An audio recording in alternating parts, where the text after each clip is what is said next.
Hello, my name's Chelsea, if you did not already see that in the description. For those of you who don't know me, I am a college student. I'm a college student that went back to school, so I just turned 28 yesterday. So I'm going to go ahead and do a very cliche video that has been done many, many times. I'm not the first one to do this by any means, but I'm going to do a 28 things I learned in 28 years. And also, if you're wondering why I keep looking over there, it's because my monitor is over there. I'm going to go on and go with the 28 things I've learned in 28 years. By no means do I think I have everything figured out. I know I do not. I'm not an expert on anything, but these are just a few things that I've learned. I learned the hard way because that's how I learn. Sorry, Mom. I learned the hard way. All right, well, without further ado, I'll go ahead and just get right into it. The first thing I've learned is that no one is quite like me. So that brings up a lot of interesting things when, you know, kind of talking to people and learning more about them, is that no two people really handle things exactly the same. You know, so people handle things differently, and that is totally okay. They're just different people, come from different backgrounds, different people learn in different ways and do things differently, and that's totally okay. People respect me more when I stand up for myself instead of being a yes man. Now, this is something I learned recently, still learning, but people tend to respect me more, at least this is my experience, when I stand up for myself. So, you know, I've kind of had some people leave my life because they didn't like that I started standing up for myself, and that's just kind of how it is. Sometimes you lose people. I'll get into that later. Standing up for yourself can easily cross into bitch territory if you're not careful. So this is, you know, I kind of swung from one extreme to the other of not standing up for myself and then standing up for myself to a point where it's like, wow, you're kind of being a bitch. Dial it back a little bit. So it's a very fine line of, you know, making sure that you're standing up for yourself and getting what you need, but doing it in such a way that it's not off-putting. So that's something I had to learn. Never use box dye. Back when I started dyeing my hair, I was 14, and I did not know any better, and I used box dye for an embarrassing number of years. And right before winter formal, I dyed my hair. I was trying to do like a burgundy mahogany color, like a nice deep red with like a purple tint, and it turned like purple Gatorade grape juice purple, which, you know, I've done that on purpose before now, like since then, but back then it was not on purpose, and my mother was very upset. So I washed my hair many, many times with clarifying shampoo to try to get the purple out, but unfortunately it still clashed with my winter formal dress. It just was not a great look, and since then I have not used box dye and never will again, because you just never quite know what you're getting. Don't procrastinate. I used to procrastinate. I used to be really bad. I would wait until the day of to write like a 12-page paper, and of course I wouldn't get a good grade on it because I'm not one of those people that can procrastinate and get good grades. I know that they exist. I am not one of them. That is something I've learned. This one is big, and this one I'm still learning. I deserve to exist, and I don't have to apologize for taking up space. You know, we're all people. We all deserve to exist equally, and I am one of those people that apologizes for everything. I bump into a table and apologize to it. And that's something that I'm working to change. I don't want to make myself feel like I don't deserve to take up just as much space as anyone else. You know, when you do something wrong, that's when you have to apologize, but I'm working to not feel like I have to apologize for everything anymore. Tastes change, and that is okay. In fact, it's part of life, and it's good. The clothing I used to wear is, well, that hasn't quite changed, but my taste has changed a little bit. I definitely wouldn't wear some of the stuff I used to wear. I don't listen to some of the same music. I have different interests. Like, it's part of growing up and part of just becoming the person that you want to be, as opposed to the person that people want you to be. I can make a whole video on that. Other people are just trying to live their lives. 9 times out of 10, they're not out to get you. This one, I still sometimes struggle with. Like, most of the time people aren't thinking about you as much as you think they are. That's a good one to learn. Leave plenty of following distance. I used to be super road ragey and would not leave nearly enough following distance because I was impatient. Kind of goes back to people are just trying to live their lives. Just let people live their lives and drive however they want and leave plenty of following distance as long as they're not causing an accident. Pick your battles. Pick your battles. Not everything has to be a fight. You know, some people are going to disagree with you on things. That's okay, as long as, you know, they're not hurting you or someone you care about or breaking the law. It's not something that you necessarily have to take care of, you know, unless it's your kid. In that case, you know, you're kind of responsible for your kid. But I don't have kids. I have dogs. So pick your battles. Not every friend has to be your best friend. I have people who are acquaintances, I have people who are really close friends, and I have a few best friends. And it took me a while to be like, I don't have to have a billion best friends to feel like I have a lot of friends. Don't take things personally, even if they are personal. This one's a really good thing for me to learn anyway. It helps me not to be so stressed about things. When people make offhanded comments, it's just easier for me to not assume that they have bad intent with that. It's easier to assume good intent or neutral intent. You know, like they probably didn't mean anything by that. Even if it is personal, even if they're yelling at you, calling you names, and telling you you're the worst person ever. Just let it roll off your back. It's easier said than done, but it just helps so much to not be so upset by it. Stop comparing yourself. This one I still am learning and will probably continue to have to learn, but this goes for everything. You know, grades. I used to be a lot more competitive with my grades. Like, this person's getting a 97, I'm getting a 95. They're smarter than me. They're not smarter than me. It just means maybe they got a little bit luckier on one exam than I did. You know, whatever they studied was on the exam, and what I studied wasn't. Sometimes that happens. That goes for body image too, you know? Sometimes it's really hard not to compare yourself sometimes, but it's such a weight off of your shoulders if you can not compare yourself to other people. Be nice to those who are mean to you. It drives them crazy. Not only does it drive them crazy, which is infinitely enjoyable and hilarious, when somebody's just screaming at you just to, you know, be nice back, it drives them nuts. But also it can help diffuse a situation. You know, if you are in a situation where you feel unsafe, of course, if you don't feel safe, obviously don't feel like you have to handle it yourself, get help.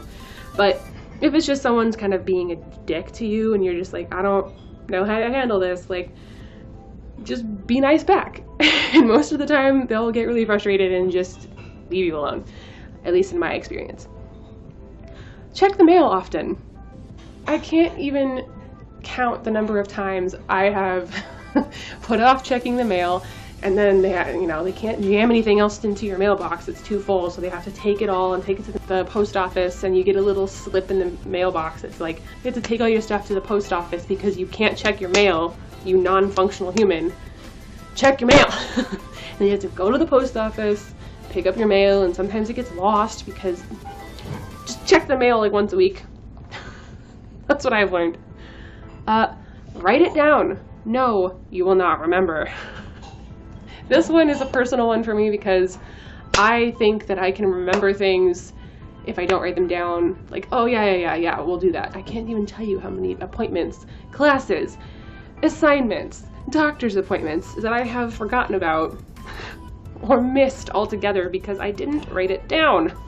I have a handy bullet journal now that helps me keep things organized, and that's been really nice. So now I can write things down so I won't forget them. Your cravings are your body's way of telling you what it needs. Sometimes you just crave things, and that's normal. For the longest time when I was, eating more healthily, I eat pretty healthy now, but back when I was actively trying to lose weight, I cut out so many things, and I would have all these sugar cravings. I'm like, what is wrong with me? Why am I craving sugar? I know I don't need sugar. Well, you're taking something away from your body that it's used to, and it's like, that's normal, and you're lacking something. I won't get into the specifics of it too much because I'm not a certified nutritionist or a psychologist or any of that, so this is just kind of my own learning about my body. I know that there's a lot of science behind that. If you hear sounds, my husband's unloading the dishwasher, so sorry. But yeah, the learning what your body needs, you know, is really important, at least in my mind. You are not Wonder Woman. Take breaks. This one, oh man, you know, my body has a funny way of, if I'm doing too much and forcing myself to do too much at once, or do too much without, or do too much without taking breaks, I get really tired or really sick, and my body like forces me to take a break. Like I'm forced off my feet. I don't have any other option. And it usually happens at the most inconvenient times, like during finals week.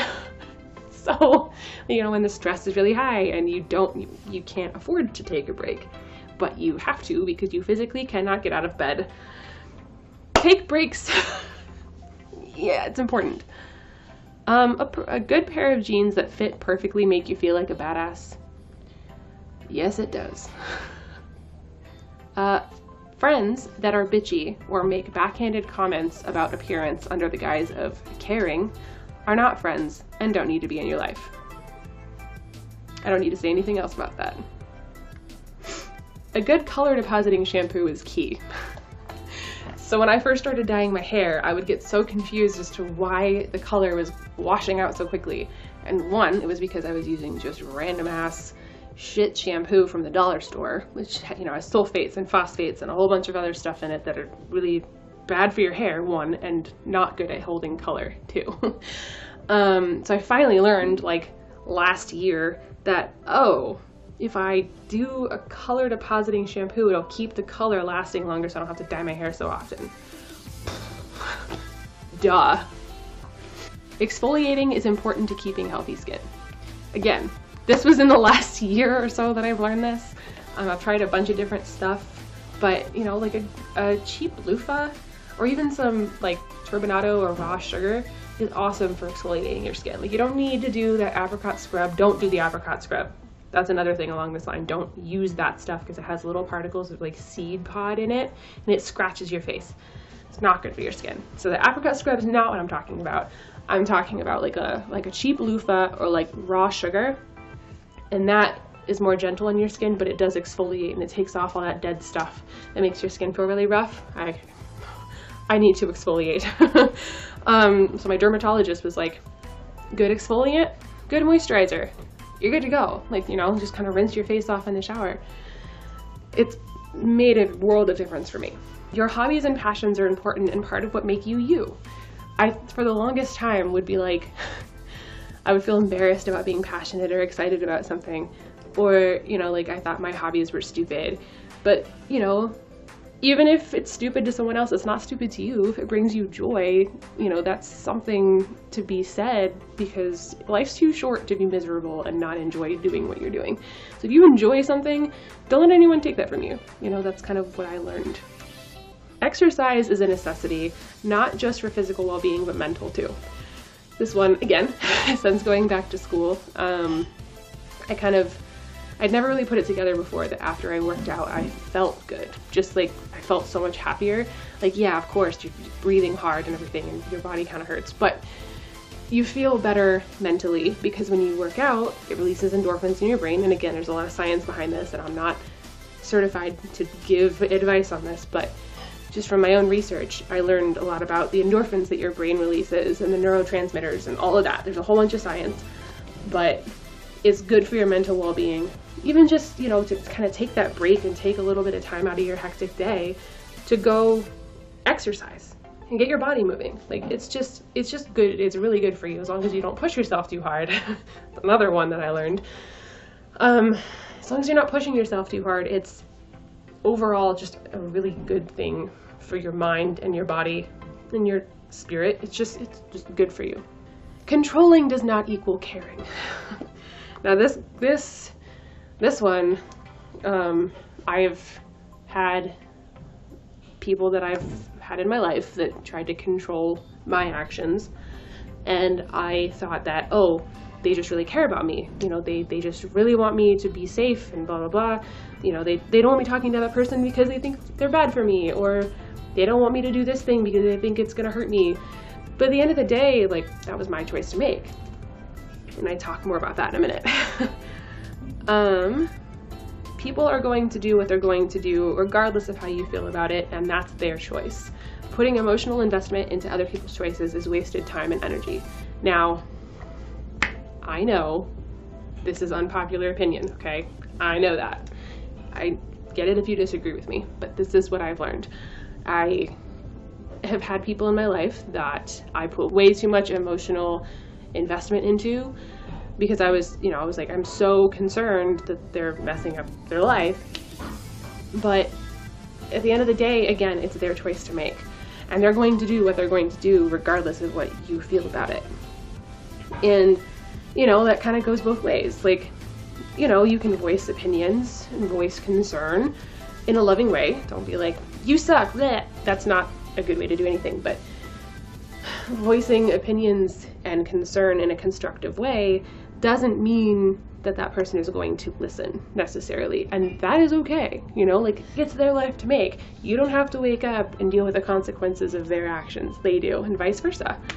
You know, so if you are doing what you think is best for you and somebody tells you, like, I don't think you should do that, well, they're not living your life, you are. You know, you wake up and you have to deal with the consequences of whatever it is you do, whether good or bad. So, you know, when people give you insight and input on things, take it with a grain of salt. Really reflect, is this what's good for me? And if the answer is no, then you have to figure out what is good for you. I can make a whole video on that alone. If you're interviewing for a job and they ask if you have any questions, always have something prepared. You're interviewing them too. This one is really helpful. It makes you seem like you have your stuff together. And also, you know, this is kind of, I guess, more of a luxury thing. When you already have a job and you're kind of looking to move on to a different job, you know, you kind of have the luxury of making sure they're a good fit for you too, you know, because you don't want to get into a job and then 2 months in realize, wow, I hate this, you know, that's not good for anybody. So you're interviewing them too. And that's something really good to keep in mind. And it also really makes you look like I said, you have your stuff together. And the last 28th thing that I've learned and will continue to learn on a daily basis is that I am enough. I am strong enough, I'm smart enough, I am good enough, I am enough just because I am. And I think that that is a really important thing for me to have learned, because there was a time in my life where I did not think that. So I think that I'm really glad that I learned that now, so I can go through the rest of my life knowing that. So those are 28 things that I've learned. You may disagree. You know, if you disagree, tell me why. If you agree, tell me why. I want to hear from whoever watches this video. I don't know who's watching this, but whoever is, I want to hear your thoughts on this. Constructively, please. And, you know, if you liked this, make sure to give it a like, thumbs up. If you want to see more stuff like this, let me know in the comments, and also you can subscribe if you want to. I know I don't have a whole lot on this video channel, but I'm planning to do more if I can get my situation together. I filmed this once and there was no audio, so this is the second time I'm filming this. If you want to have any other videos made by me, if you have any suggestions, leave a comment. Well, that is it for me. I will see you guys next time. Bye.